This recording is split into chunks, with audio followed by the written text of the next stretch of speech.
Puede haber diversas maneras de cómo alguien divida el libro. Sin embargo, hay tres verdades que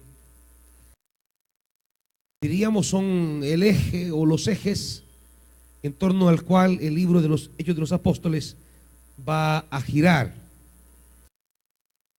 Hechos de los Apóstoles es en realidad la segunda parte del Evangelio según Lucas.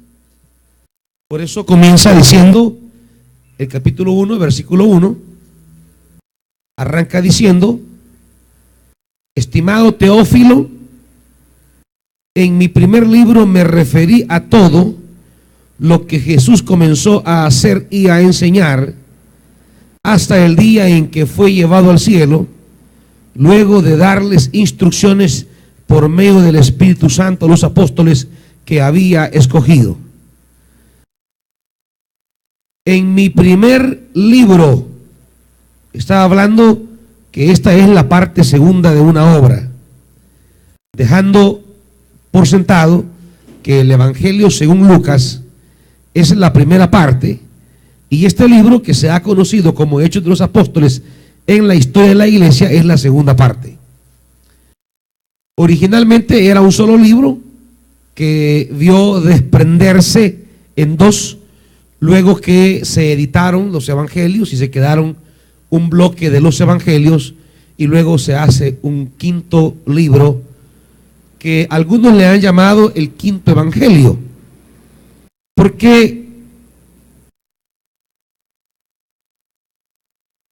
en el encabezado con el cual arranca deja entrever que Hechos de los Apóstoles es lo que Jesús continuó haciendo luego de su ascensión.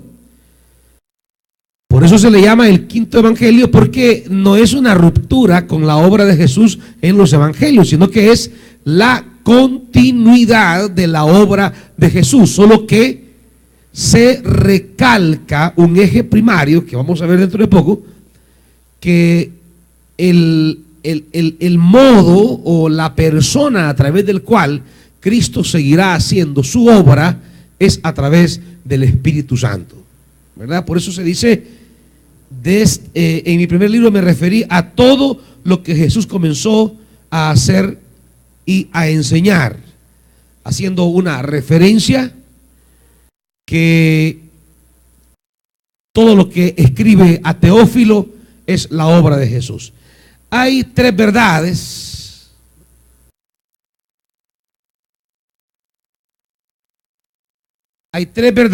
que emergen, como, dale a este, hijo, a este, volumen a este, 1, 1, 2, 1, 2, muy bien.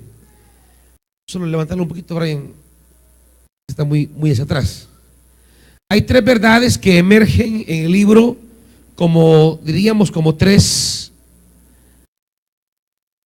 premisas o tres fundamentos.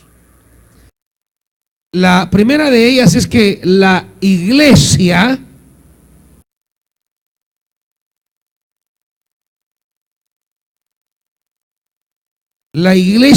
es una realidad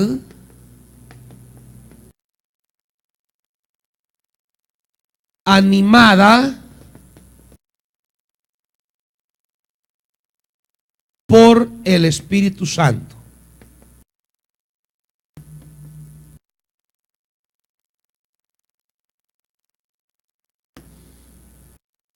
Diríamos que este es un eje que correrá todo el libro de los Hechos. Es una verdad que aflora en cada capítulo. Es algo que brota, que emana de manera natural en Hechos de los Apóstoles. La iglesia es una realidad animada. Yo preguntaría, hermano, ¿ustedes ven hasta atrás? ¿Ven? No digo la pizarra, ven allá Pregunto. Ah, vaya, digan pues. Se quedan como mudos. La iglesia es una realidad animada por el Espíritu Santo. Esta es, diríamos, uno de los pilares de comprensión de Hechos de los Apóstoles. No es posible entender a la iglesia, no es posible comprender a la iglesia si no es por el Espíritu Santo. No hay manera. No hay forma de darle a la iglesia el sentido, la importancia o la trascendencia que tiene para la vida de los hombres si no se entiende como una realidad que gira en torno al Espíritu Santo.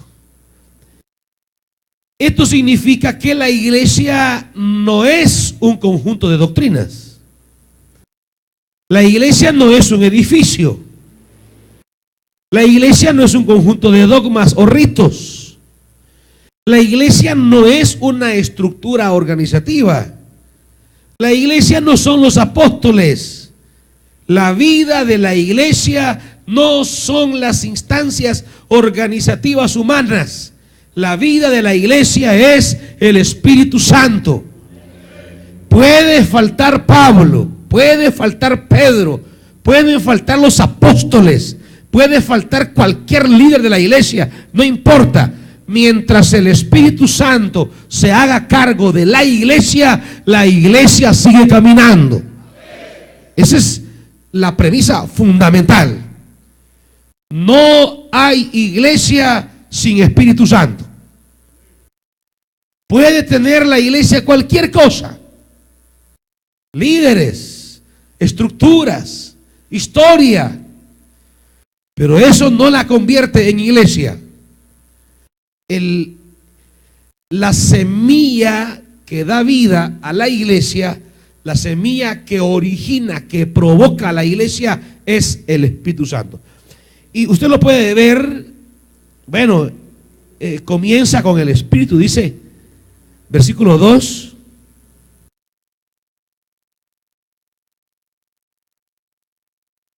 Hasta el día, dice el versículo 2, que fue llevado al cielo, luego de darles instrucciones. ¿Por qué? Por medio del Espíritu Santo. O sea, el Cristo resucitado enseña a sus discípulos por medio del Espíritu Santo. No hay otro agente de la enseñanza sino el Espíritu Santo. Diríamos, en la práctica didáctica de Jesús, el componente esencial es la persona del Espíritu Santo. Por eso decimos siempre, alguien puede saber mucho, pero si no está animado por el Espíritu Santo, no enseña nada. Es la diferencia entre Jesús y los fariseos, los doctores de la ley, los escribas, los eruditos, los expertos en la ley, aquellos que manejaban la teología del templo, que conocían la escritura de memoria, que podían citarle todas las tradiciones posibles en torno a la Torá. Pablo es el ejemplo clásico y será el modelo que va a encarnar la distinción entre un hombre entendido en la Torá, un hombre erudito, y luego una persona que es animada por el Espíritu y cambia toda su enseñanza y su poder. Y con eso nos va a enseñar que más que la erudición, cosa que no hay que despreciar, cosa que no hay que marginar, cosa que no hay que tener de menos, sin embargo, la erudición es componente secundario. Porque en el libro de los apóstoles se va a demostrar que el componente esencial para proclamar el evangelio es la persona del Espíritu Santo. Alguien que ha experimentado la obra del Espíritu está directamente capacitado para transmitir el mensaje del evangelio porque su experiencia con el Espíritu le habilita y le potencia. Por eso dice Jesús, versículo 4, una vez mientras comía con ellos, le dijo: no se alejen de Jerusalén, sino que esperen, ¿qué, hermanos? Esperen la promesa del Padre. El Espíritu Santo es la promesa por excelencia. Por sobre toda promesa debemos anhelar la promesa del Espíritu Santo. De todas esas promesas de las que hablamos nosotros, que están en la Biblia, ay, que yo quiero las promesas de Dios, las promesas, la promesa por excelencia que debemos anhelar es la promesa del Espíritu Santo. Y termina en el 8 diciéndoles: pero cuando venga, ¿quién, hermanos? Cuando venga el Espíritu Santo sobre ustedes, ¿qué van a recibir? Y en consecuencia, ahí se traza de manera muy clara las tres partes de esta primera línea que digo yo es una realidad animada por el Espíritu. Recibirán poder cuando venga el Espíritu y serán testigos. Ahí está el eje. Cuando el Espíritu viene, ¿qué recibimos? Poder. Y el poder es lo que nos habilita para ser testigos. Esto de ser testigos no es de agarrar, no sé qué talleres, seminarios, qué jornadas. Mire, reciba y mantenga y tenga la experiencia del Espíritu y tendrá poder, y el poder le habilita para ser testigo. ¿Me está oyendo, hermanito? Hay iglesias que pasan solo con seminarios de evangelización y seminarios y nunca evangelizan a nadie. Hay iglesias que hasta ponen de lema el año de la evangelización y a nadie evangelizan.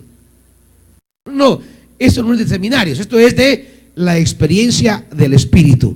El Espíritu nos habilita para la misión. ¿Estamos, hermanos?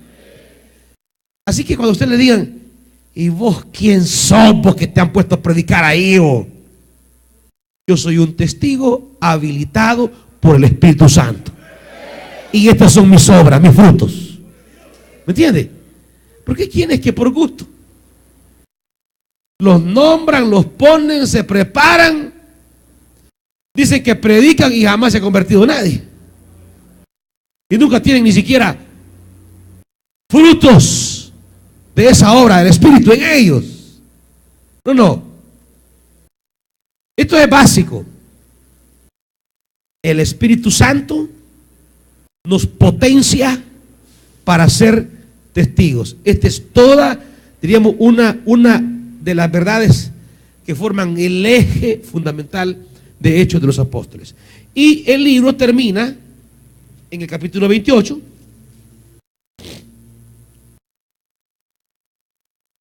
Termina con una indicación acerca del Espíritu Santo.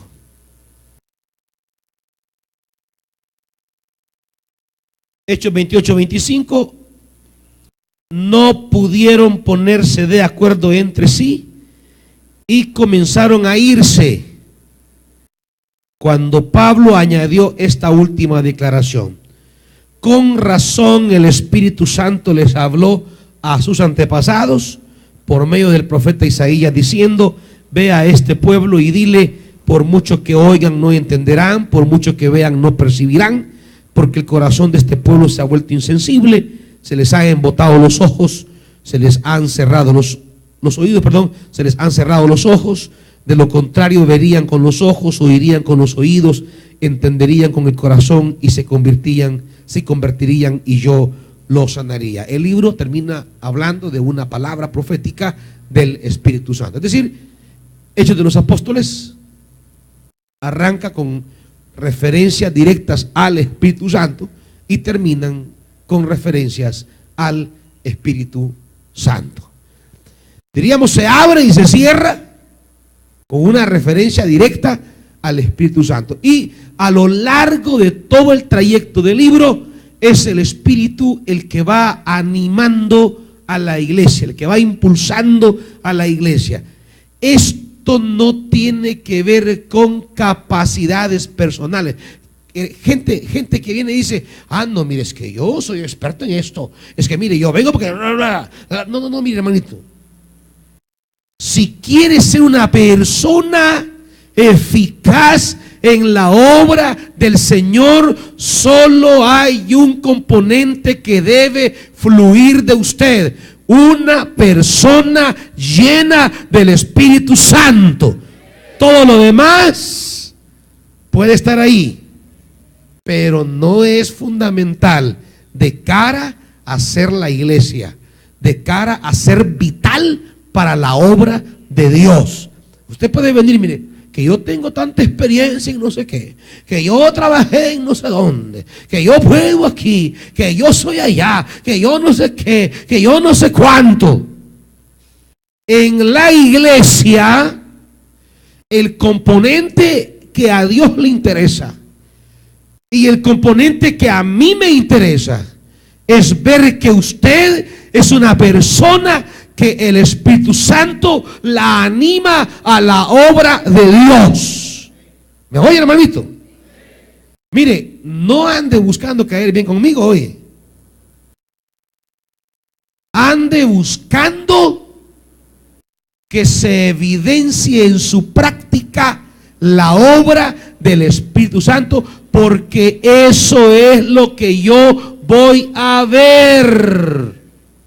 ¿Me está oyendo? Eso es lo que yo no voy a ver si es mi chero o mi enemigo.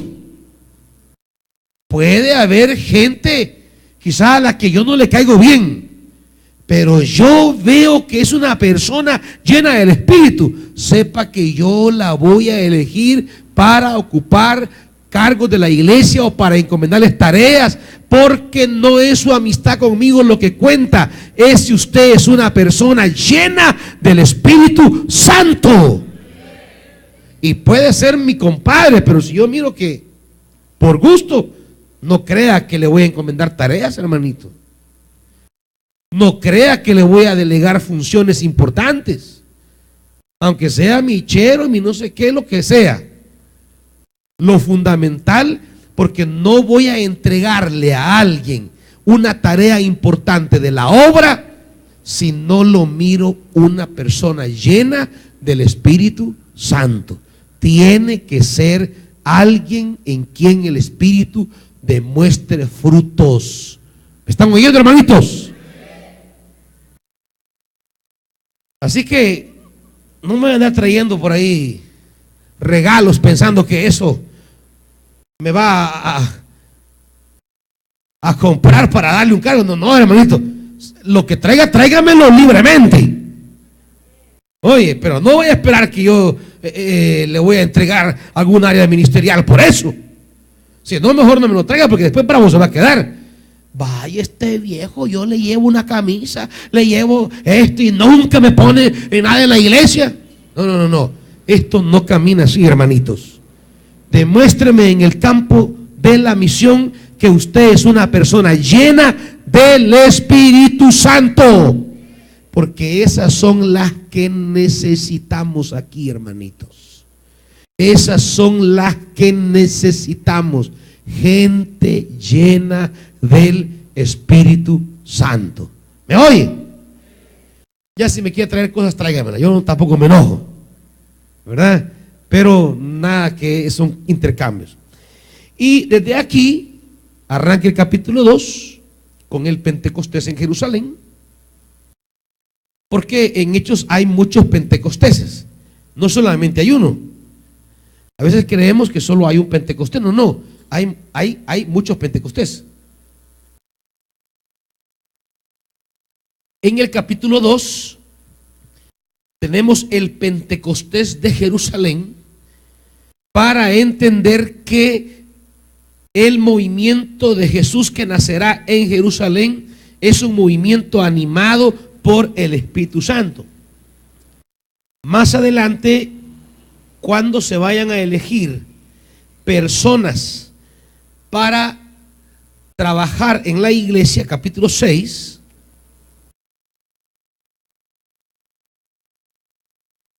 se dice, versículo 3, 6:3, hermanos, escojan de entre ustedes a quienes, 7 hombres de buen testimonio. ¿Qué más se dice? Lleno del Espíritu Santo y lleno de sabiduría para encargarles esta responsabilidad. No se dice, miren, esta responsabilidad démosla a fulano porque tiene pica, puede venir temprano, ¿no? Mire, esta responsabilidad démosela a fulana porque esa hermana tiene su dinero, puede ella poner para hacer las cosas. No, tampoco. Mire, démosela a fulano porque él es amigo de no sé quién. No, tampoco. Esto no tiene que ver ni con estatus ni con relaciones. Tiene que ver con el espíritu que anima a una persona para el servicio, lleno del Espíritu Santo y de sabiduría. Luego dice en el capítulo 8 tenemos el Pentecostés.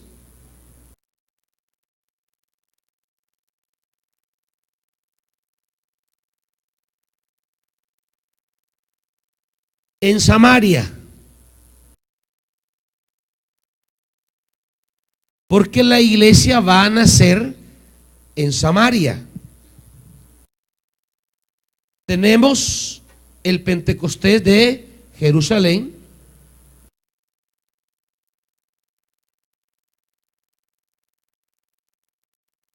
Judíos.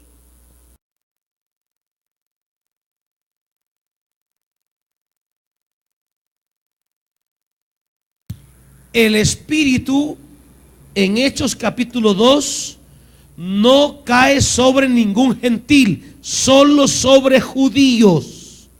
Todos esos que dicen que vienen de Capadocia, del Ponto, de Roma, de Arabia y de como cerca de 20 lugares, no se está hablando de gentiles de esos lugares. No, no. Son judíos que vienen de esos lugares. Se está hablando de judíos ligados a Israel que viven en esos lugares, lo que se le llama la diáspora judía, o sea, los judíos de la dispersión, los judíos que habitan a lo largo y ancho de todo el imperio greco-romano.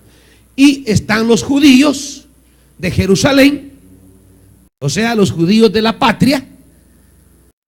Y por eso se va a distinguir en los primeros capítulos los judíos de Palestina y los judíos de la diáspora, o los judíos de habla hebrea y los judíos de habla griega. En Hechos capítulo 2, en Hechos 2 se nos dice: el Espíritu Santo levanta pueblo de entre los judíos. Y se menciona el Pentecostés de los judíos. Pero en Hechos capítulo 8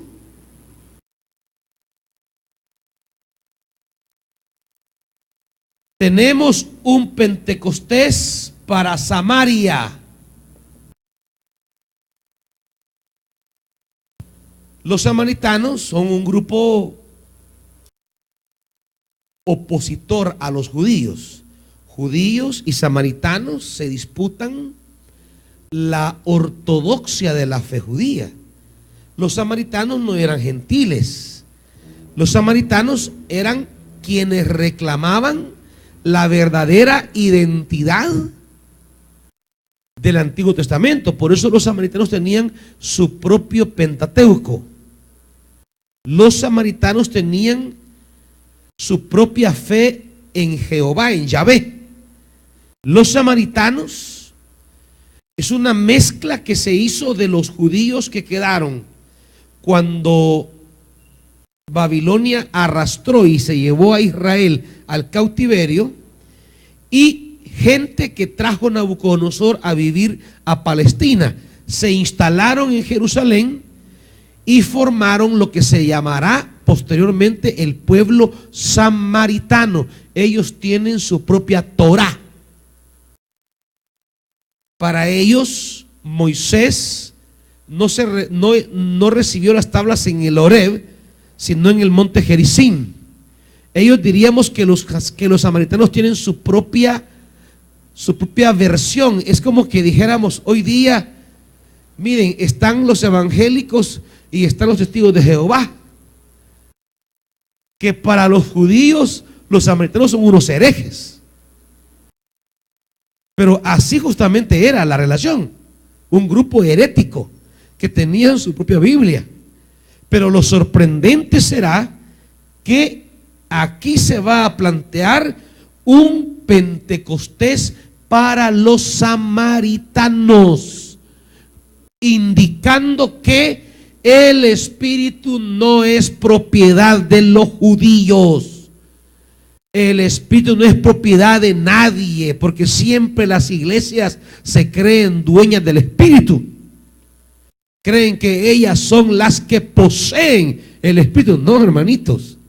Y luego más adelante se nos va a hablar de un Pentecostés en la casa de Cornelio, en el capítulo 10.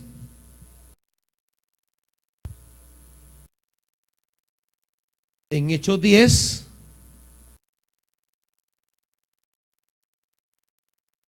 en Cesarea se va a derramar el Espíritu Santo. Dice, por ejemplo, capítulo 10, versículo 24. 10:44. ¿Lo tienen, hermanos? ¿Lo tienen? Mientras Pedro estaba todavía hablando, el Espíritu Santo descendió sobre todos los que escuchaban el mensaje. Los defensores de la circuncisión que habían llegado con Pedro, o sea, estos judíos de Jerusalén, ellos todavía creían que los gentiles tenían que circuncidarse para ser verdaderamente pueblo de Dios. Eso creían los judíos de Jerusalén. Entonces, estos que llegaron con Pedro se quedaron asombrados de que el don del Espíritu Santo se hubiera derramado también sobre ¿quiénes? Sobre los gentiles, pues les oían hablar en lenguas y alabar a Dios. Entonces Pedro respondió: ¿acaso puede alguien negar el agua para que sean bautizados estos que han recibido el Espíritu Santo lo mismo que nosotros? Aquí entran los samaritanos y aquí entran los gentiles.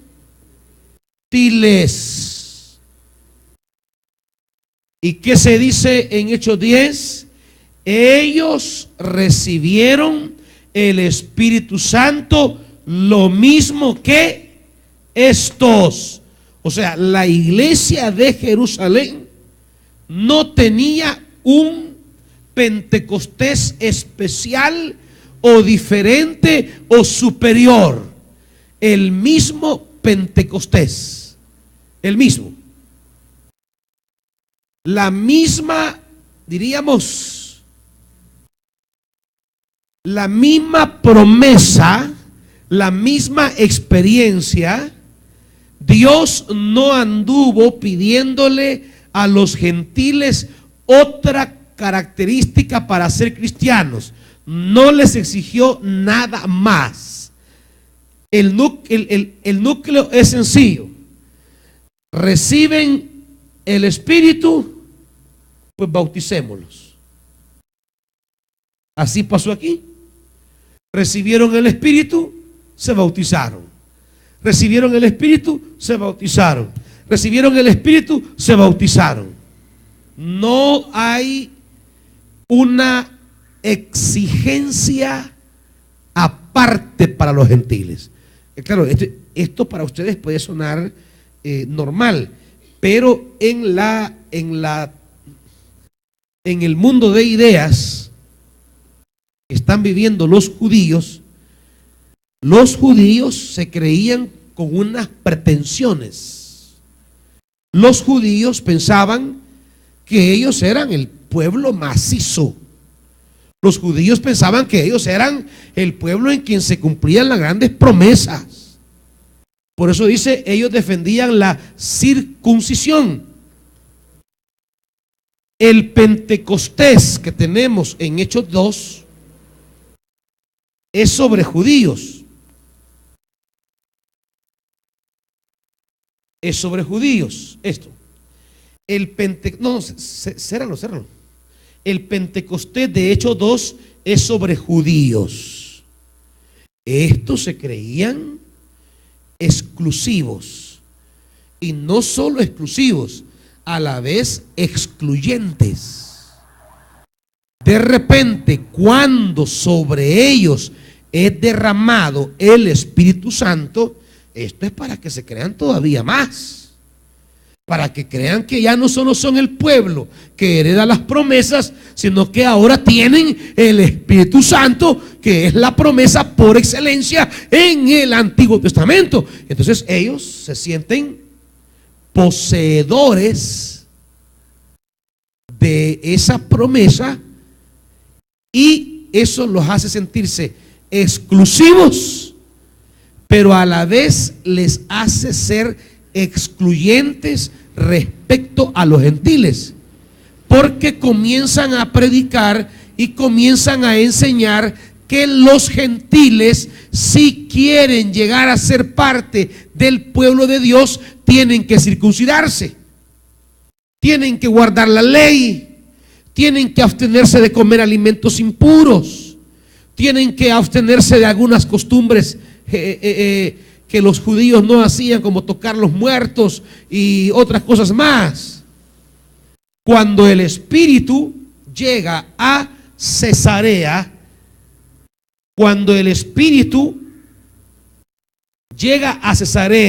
y cae sobre gentiles, cae sobre gente que no es judía, lo que sorprende a estos judíos, lo que los saca de base, lo que los descuadra, lo que ellos no esperaban, es que el Espíritu se derrama, y dicen ellos, lo mismo que sobre nosotros.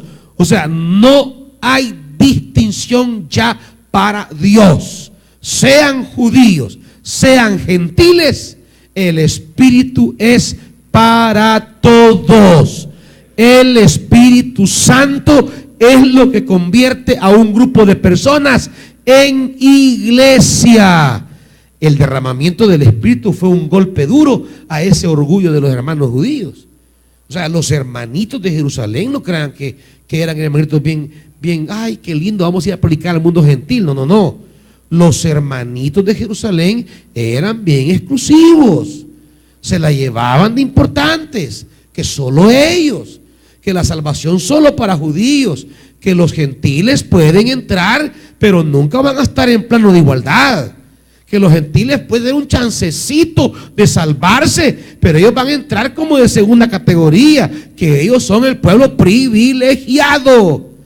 Y entonces una de las verdades que se va a plantear ya en Hechos y que la va a desarrollar Pablo es que los judíos no tienen ningún privilegio en especial delante de Dios, que tanto judíos como gentiles tienen acceso a la salvación solamente por el Espíritu Santo.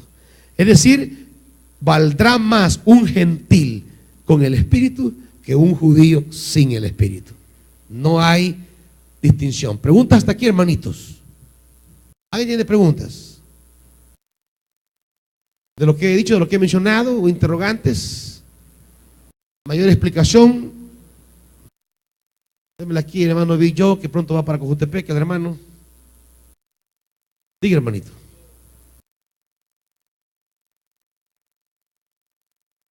Dele volumen a Big Joe. 1, 2. Usted dijo que el libro de los Hechos es lo que la primera función es que la iglesia es una realidad animada por el Espíritu Santo. Sí. Es como el motor, ¿verdad? Y lo que entiendo yo es que el Espíritu Santo va más allá de solo llorar y gritar, ¿va? El Espíritu Claro. es el motor que impulsa a nosotros a tener una vida de servicio y vida cercana a Dios. O sea, el Espíritu Santo va más allá de cumplir ritos y tradiciones, ¿verdad? Exactamente. Ya vamos a llegar al segundo punto. Ya vamos a ver, diríamos, más allá de lo que va a provocar el Espíritu en las personas, que es un fenómeno que va a aparecer en Pentecostés, que van a hablar en lenguas, que van a alabar a Dios, que van a tener ciertas manifestaciones,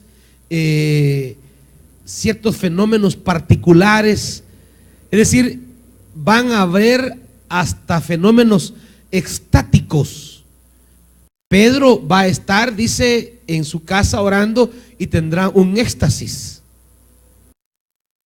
Va a haber una visión.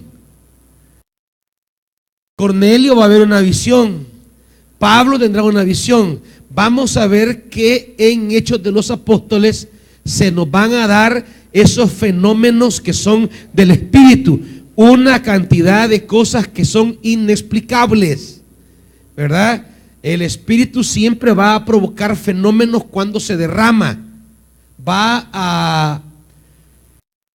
La obra del Espíritu siempre va a tener algunas expresiones físicas o emotivas en la persona sobre quien derrama su presencia. Van a haber ciertas manifestaciones. Sin embargo, la esencia de la obra del Espíritu no está en esas manifestaciones, sino en ponerse en perspectiva de la misión. Y vamos a dar ese como segundo punto, ¿verdad? Pero diríamos, lo que tendremos de entrada es el Espíritu Santo viene a formar un pueblo de toda, como dice Apocalipsis, de toda lengua, raza, pueblo y nación. La iglesia no es un fenómeno racial, no es un fenómeno nacionalista, no es un fenómeno de sangre. La iglesia no es una realidad, diríamos, sanguínea. La iglesia es una realidad del Espíritu. Y el Señor va a tomar hombres y mujeres de toda nación, de toda lengua, de todo pueblo, judíos y gentiles. No hay distinción para Dios. Los judíos y gentiles son nivelados, son colocados en el mismo nivel. ¿Quién los pone en el mismo nivel? El Espíritu Santo.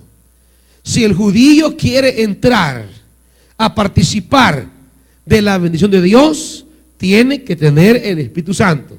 Si el gentil quiere participar de la bendición de Dios, tiene que tener el Espíritu Santo. El Espíritu Santo es quien viene a nivelar a todos los seres humanos. Nadie tiene acceso a la salvación porque habla hebreo. Nadie tiene acceso a la salvación porque habla en griego. Nadie tiene acceso a la salvación porque es judío. No. Todo el que quiera tener acceso a la salvación es porque ha tenido la experiencia del Espíritu Santo. ¿Estamos, hermanos? ¿Otra pregunta? Hermana y luego Ringo. Usted decía de que la relación entre los judíos y los samaritanos era en grupo. La pregunta es, ¿por qué tenía que ser en grupo? ¿Por qué se dividían para hacer esos tipos de manifestaciones o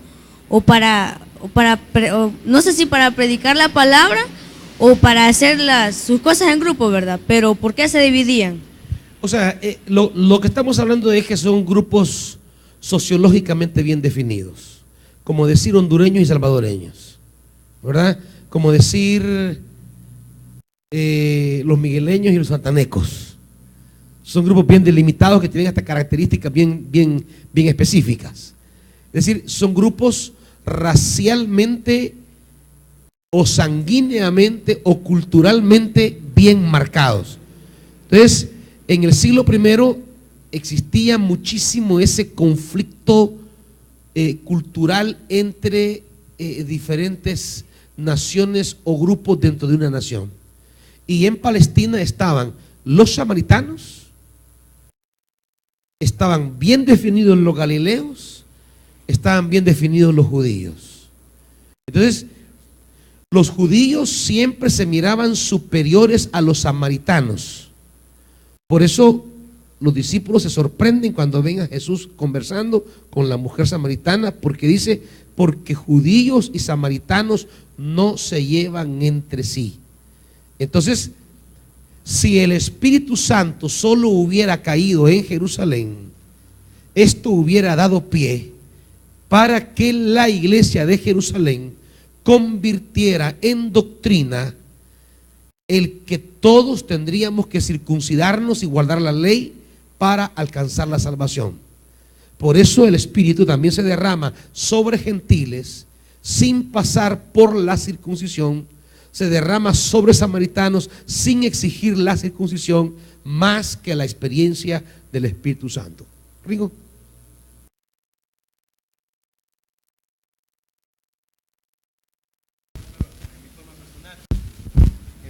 Usted hablaba acerca del Espíritu Santo como dice, una realidad animada.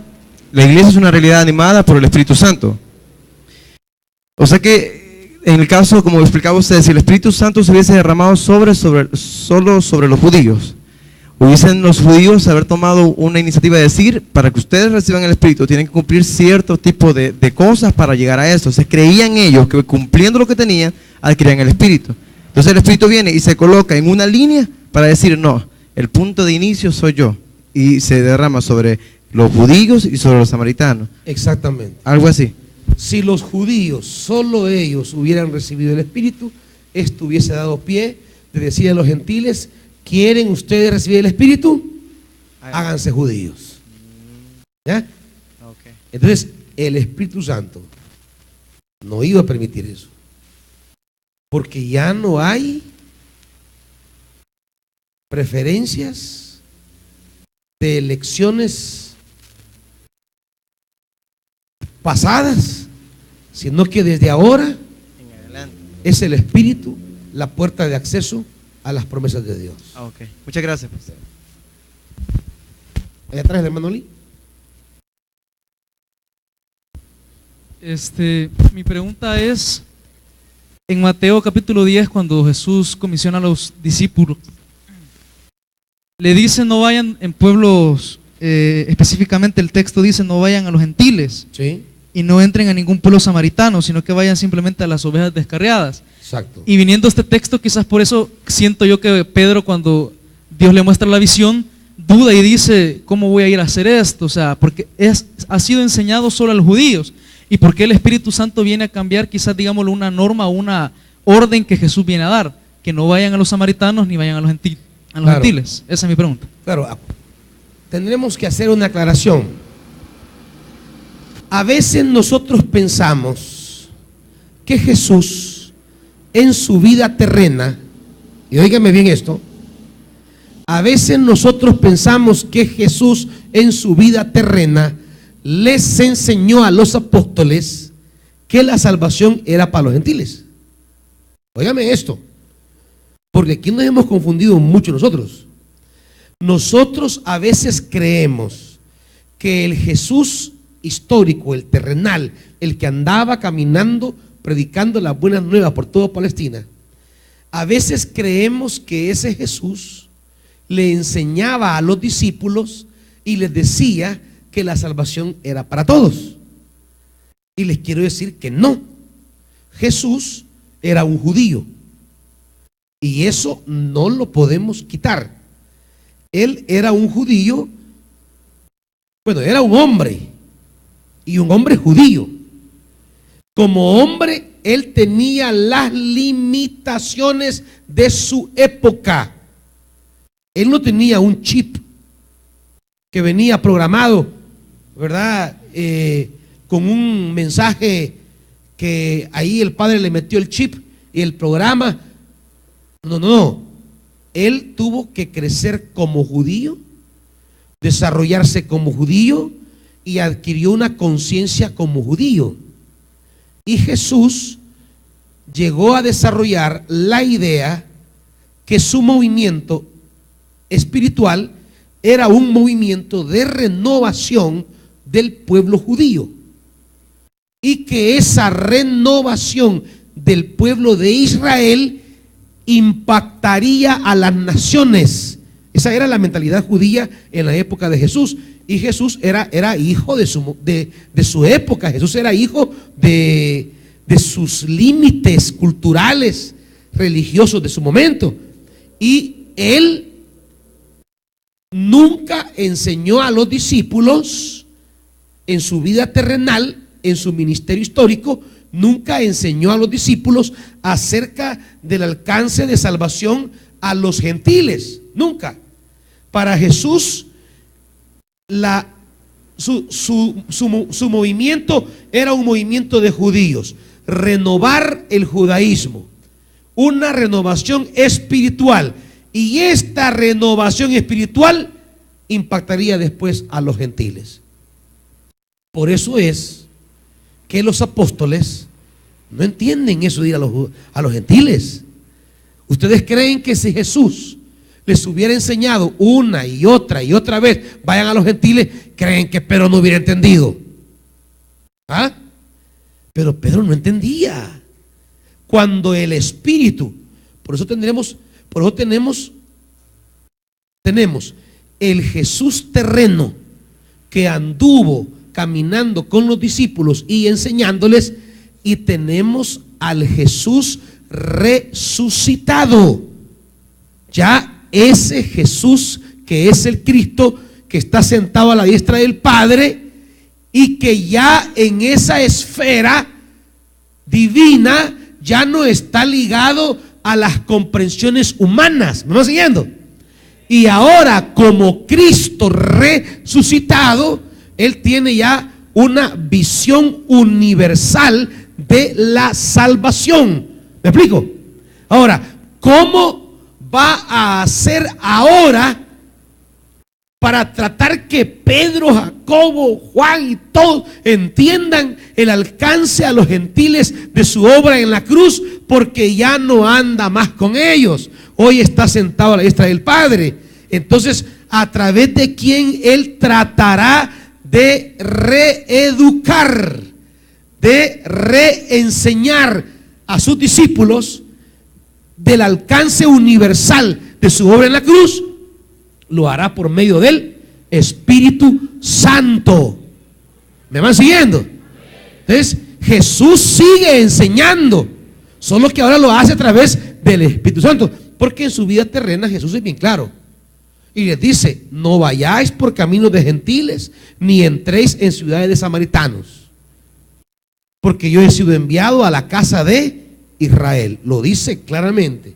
Y cuando la mujer sirofenicia se le acerca para pedirle un milagro, Él le dice: no es bueno dar el pan de los hijos a los perros.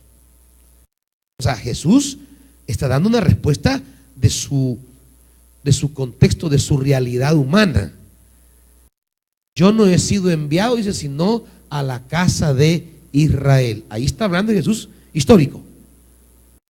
Pero el Jesús ascendido, el Jesús que está a la diestra del Padre, el Cristo glorificado, resucitado, tiene que volver a enseñarle a sus discípulos sobre el alcance de la obra salvadora en la cruz.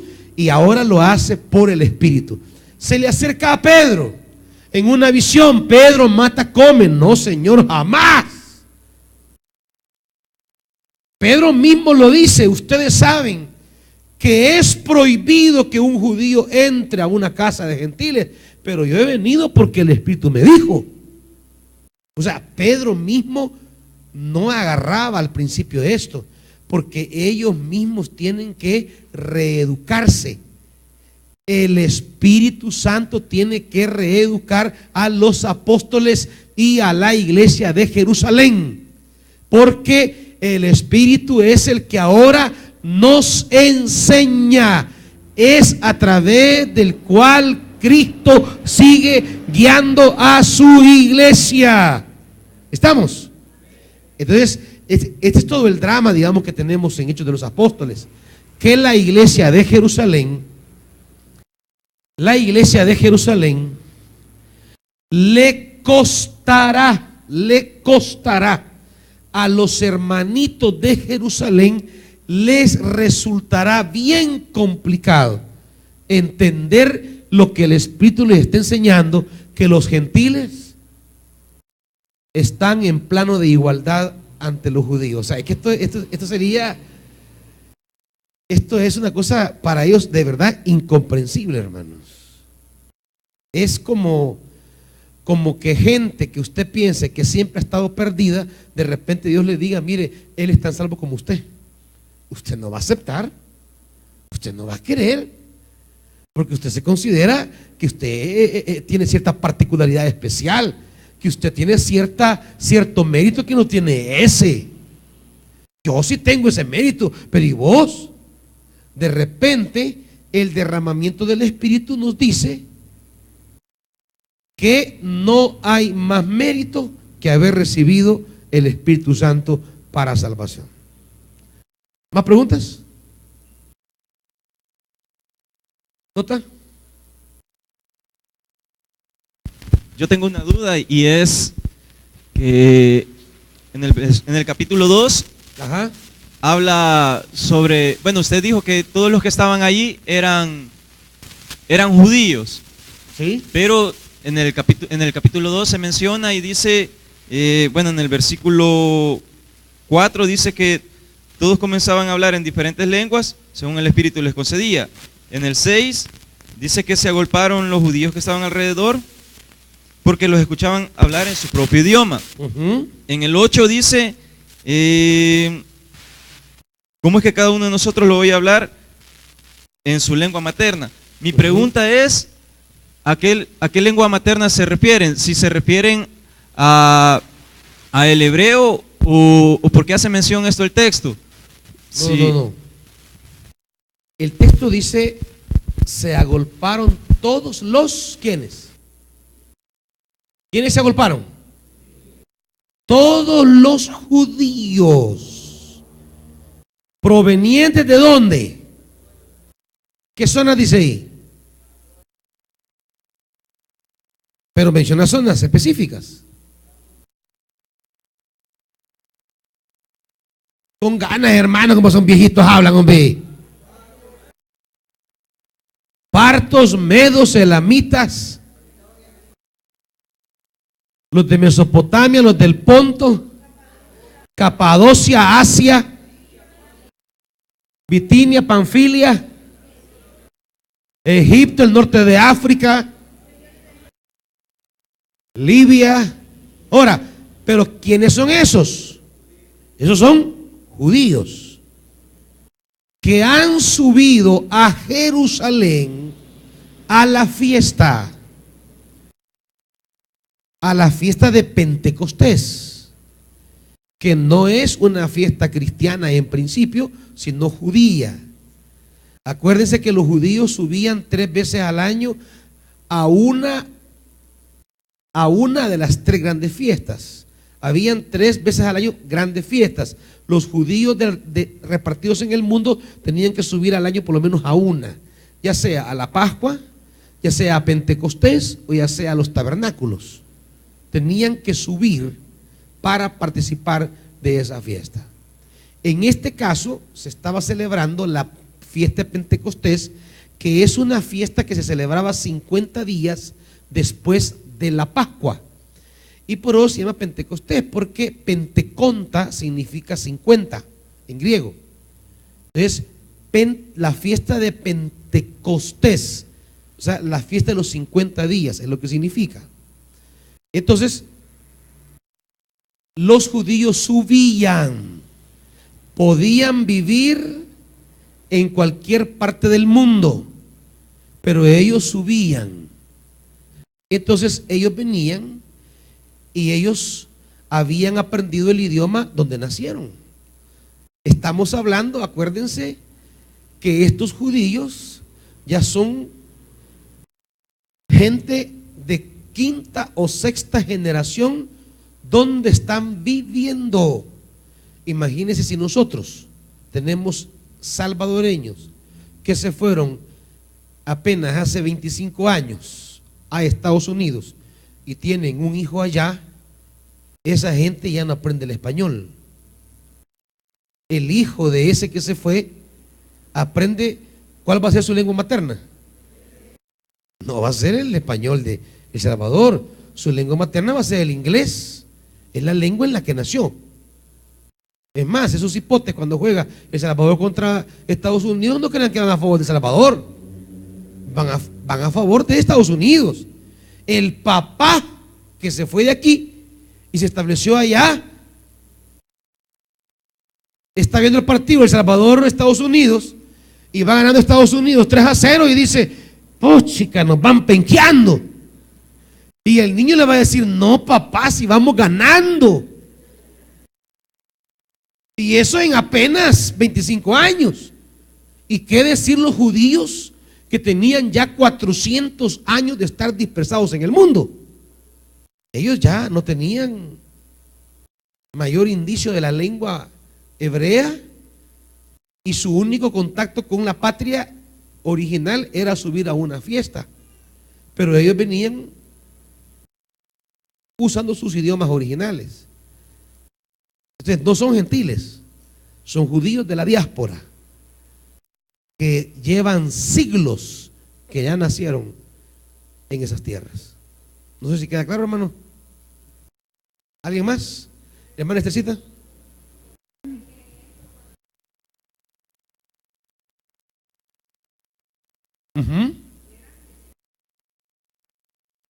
Judíos, exactamente, que estaban en Jerusalén, que habían subido. No había gentiles. Es que digamos que ahí no habían gentiles. Mande. Judíos. Los que se burlaban eran judíos. Los que no entendían y se burlaban eran judíos. Pero, no eran gentiles. Ajá, pero no estaban en el espíritu. No, claro que no. Ellos solo estaban observando. Es como que de repente en las fiestas de agosto, en una tarima, pase algo especial. Pero todos los que andan en la fiesta, eso no es que van a recibir automáticamente, pero de repente les sorprende lo que está pasando en la tarima. Y se acercan para oír y comienzan a oír que están hablando en su idioma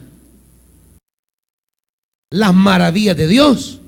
Y algunos comienzan a burlarse, otros impactados, ¿verdad? Y otros quieren eso. Y le dicen a Pedro: Pedro, ¿qué podemos hacer? ¿Verdad? Entonces, todos los que están ahí son judíos. Los que se burlan, los que hablan, los que oyen hablar en sus lenguas, los que han venido de la fiesta, pero todos son judíos, no hay gentiles ahí. ¿Verdad? Jerusalén no es una ciudad de gentiles, es una ciudad de judíos. ¿Verdad? Y esa cantidad de nacionalidades que tenemos ahí son nacionalidades